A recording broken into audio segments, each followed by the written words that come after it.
बचपन, 55 और 95 हर उम्र के लिए यकसा मुफीद, मफाद आम्मा का आलम बरदार। जरूर सब्सक्राइब करें, लाइक करें, शेयर करें और बेल आइकन प्रेस करना न भूलें। Rabbani the scholar YouTube channel.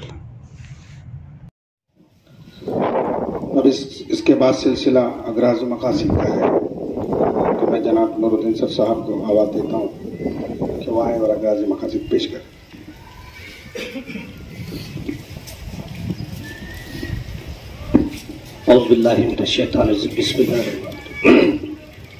हाज़िरीन मजलिस, अस्सलाम वालेकुम। इस प्रोग्राम के सदर आली जनाब और इस अदारे के रूह रवा बानी अलहाज तैयब अली सेठ साहब, स्टेज पर मौजूद इंतज़ामिया कमेटी के हाजी शमसुद्दीन साहब, अलीमुद्दीन सर,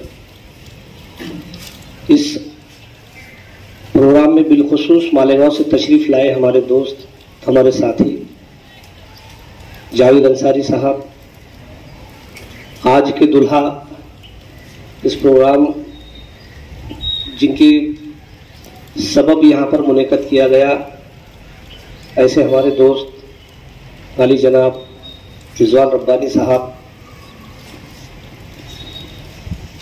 और मेरे तमाम असतिज़ा इकराम और प्यारे बच्चे और बच्चियों,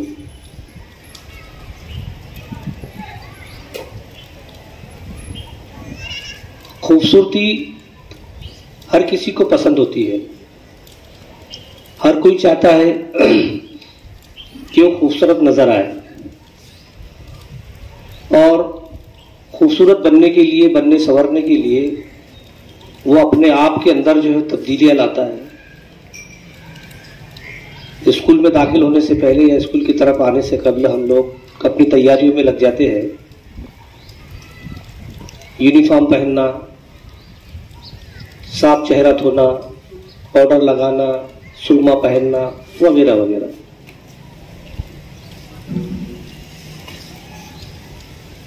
खूबसूरती इसलिए जाहिर की जाती है कि खूबसूरती पसंद, ज्यादातर लोग जो है खूबसूरती को और खूबसूरत लोगों को पसंद करते हैं।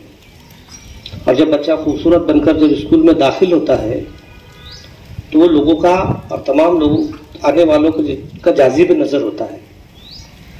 मगर जब मामला आता है स्कूल की और तालीमी जिंदगी का, तो इस टेक्नोलॉजी के दौर में बच्चों के हाथों से कलम छीन ली है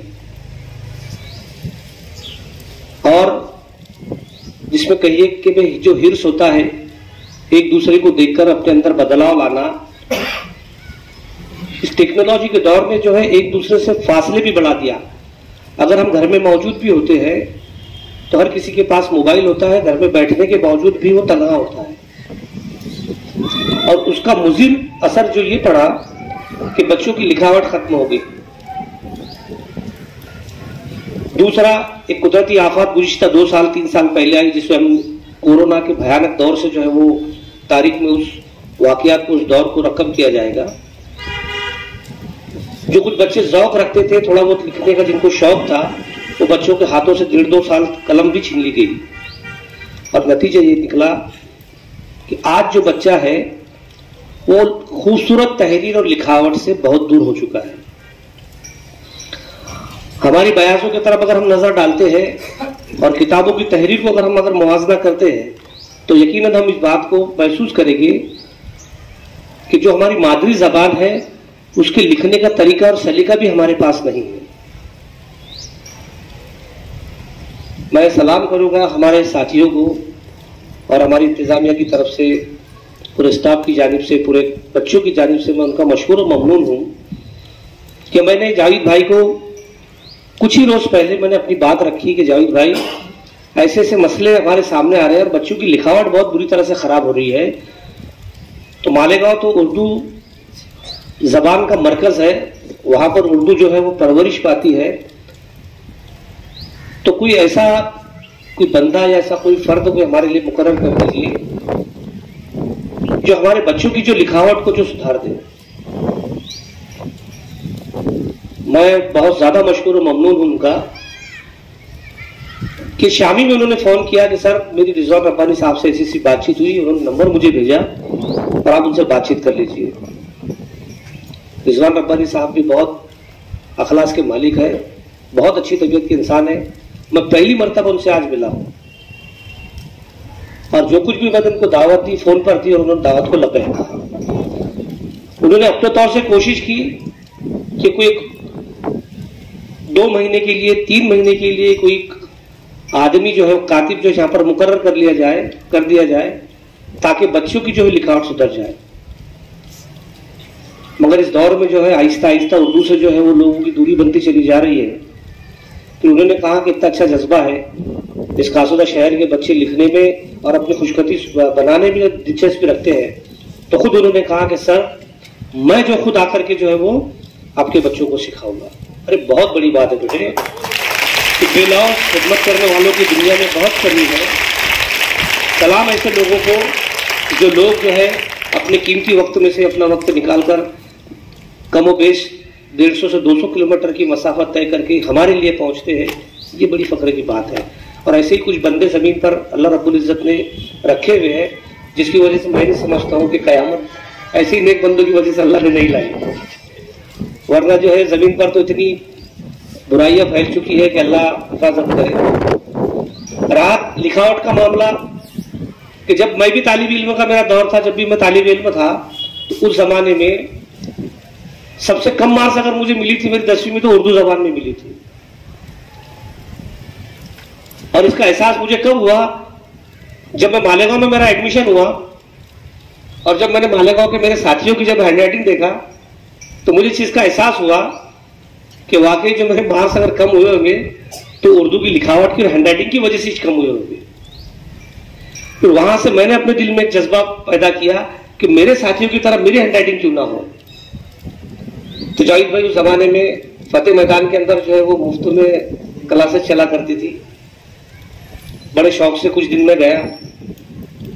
मगर चूंकि अब जो है हमारे को वैसे फ्यूचर के ख्वाब दिखाने वाले कोई लोग थे नहीं क्योंकि आगे इसकी इतनी जरूरत पड़ने वाली है, तो कुछ थोड़ा अधूरा उधूरा सीख करके हम लोग ये हो गए। फिर दूसरे साल से मेरे साथी महमिल सर ये पीपल मिल से हमारे साथ ज्वाइन हुए, कुछ दिन हम लोग गए। मगर चूंकि अब वो सीख कर क्या करेंगे, बस अपनी थोड़ी हैंडराइटिंग सुधर गई, हमने बीच में छोड़ दिया। वो छोड़ा हुआ आज इस बात पर पछतावा आता है कि काश उस जमाने में हम लोग सीख लेते तो यहां पर तुम्हारे लिए काम में आता था। बरकत अल्लाह ने जो है हमारे लिए बंदा भेजा है, अल्लाह पाक ने वजह बना दी, मेहमान को यहाँ तक हमारे तक भेजा। इनका वाहिद मकसद एक है कि हर बच्चा जो है अपनी हैंडराइटिंग इस तरह खूबसूरत रखे जैसे किताब में लिखी हुई हो। किताब की तहरीर देखी ना हम लोगों ने, तो कभी ऐसा मवास ना करना, कंपैरिजन करने का कि जो किताब में लिखा हुआ है और मेरा लिखा हुआ है उसमें क्या फर्क है। तो आज हमारा यहाँ पर जमा होने का मकसद यही है कि हमारे अंदर जो छुपा हुआ जज्बा है, जो हमारे अंदर छुपा हुआ जो हुनर है अच्छी हैंडराइटिंग का, उसको उजागर करना, उसको फिनिशिंग देना, उसको खूबसूरत बनाना और बच्चों की लिखावट को सुधारना। इसी मकसद के तहत मालेगांव से लोग हमारे यहाँ तशरीफ लाए, मेहमान तशरीफ लाए, मैं उनका मशहूर और ममनून हूँ। और तमाम बच्चों से और तमाम असातिज़ा इकराम से उम्मीद करता हूँ कि ये मकसद जब भी हासिल होगा जब हम लोग अपने अंदर बदलाव लाएंगे।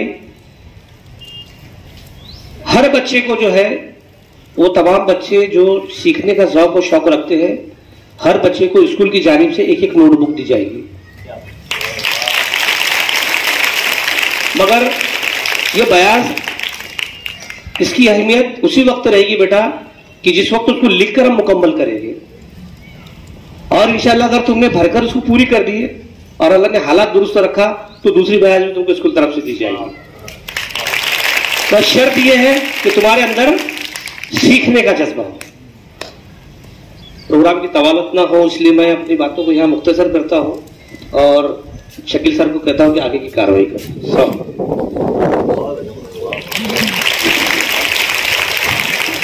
मेहमानान के इस्तकबाल के लिए मैं महमिल सर को आवाज़ दे रहा हूँ कि वो आगे कार्रवाई करें।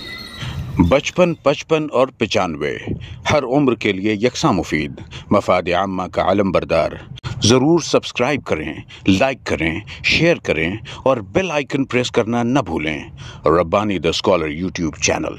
Rabbani the scholar YouTube channel इल्मी, अदबी, दीनी, मिल्ली, समाजी, सकाफ़ती, तहजीबी, फ़लाही, तिब्बी, फ़न्नी, माशी, तिजारती, माशरती, इंतज़ामी, इनकलाबी, तहरीकी, तहक़ीक़ी, तकनीकी, तफ्तीशी, तामीरी, तालीमी व मालूमाती यूट्यूब चैनल। ज़रूर सब्सक्राइब करें, लाइक करें, शेयर करें और बेल आइकन प्रेस करें। Rabbani the scholar YouTube channel.